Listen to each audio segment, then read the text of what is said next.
یہ بڑا اہم ٹاپک ہے۔ آپ نے ذکر کیا کہ انفارمیشن منسٹر کی ٹویٹ کا کہ آج انہوں نے فیک نیوز کے بارے میں بات کی، انہوں نے کہا کہ ہمیں we need to stop this جب انفارمیشن منسٹر کہہ رہے ہیں تو اس کا مطلب یہ ہے کہ مسئلہ ہے اور ان کو اب اس لیے مسئلہ نظر آ رہا ہے کیونکہ اب وہ گورنمنٹ میں آ چکے ہیں۔ جب وہ اپوزیشن میں تھے، جب ان کی پارٹی کے لوگ بہت ساری ان چیزوں میں ملوث ہوتے تھے اور مطلب بہت سارے لوگ اور بہت ساری جرنلسٹ بھی کہہ لیں، آپ پولیٹیکل لوگ بھی کہہ لیں، ان کو شکایتیں ہوتی تھیں کہ یار ہمارے بارے میں فیک نیوز پھیلائی جا رہی ہے۔ تو اب جا کے یہ محسوس کیوں ہو رہا ہے؟ کیونکہ دیکھیں پاکستان میں 50 ملین سے زیادہ 3G اور 4G یوزرز ہیں۔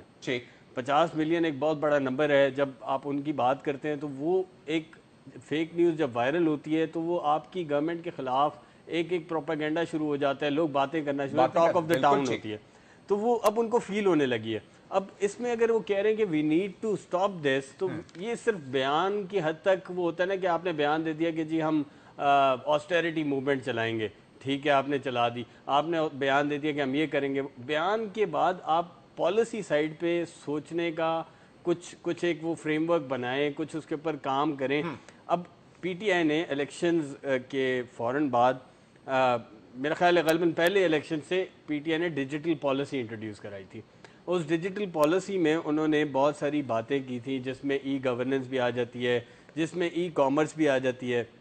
جب وہ یہ بات کرتے ہیں تو آپ دیکھیں پاکستان میں کیوں نہیں گوگل پاکستان میں آتا، کیوں نہیں فیس بک پاکستان میں آتا؟ آپ لنکڈ ان پہ جائیں، آپ دیکھیں فیس بک کے اندر اور گوگل کے اندر اور ان بڑی کمپنیز میں جو ٹیک جائنٹس ہیں ان کے اندر امپلائڈ لوگ جو ہیں وہ سب سے زیادہ اس ریجن میں کہاں سے؟ انڈیا سے۔ پاکستان سے کیوں نہیں ہے؟ پاکستان سے اس لیے نہیں کیونکہ آپ کی جو سرکار ہے، آپ کی جو گورنمنٹ ہے، وہ اس چیز پہ وہی نہیں کرتی کہ یار ہم لوگ اس پہ کوئی پالیسی بنائیں اور ہم لوگ دنیا میں یہ بتائیں کہ جی ہمارے پاس جو اتنی بڑی نوجوان ہماری جو آبادی ہے وہ ضائع ہو رہی ہے، اگر ہم اس کو یوز کریں اس سے آپ کی نوکریاں بھی نکلیں گی۔ آپ نے بات کی کتنے 10 کروڑ نوکریوں کی بات کی، تو 10 کروڑ نوکریاں تو آپ کی اس طرح نکلیں گی نا کہ یار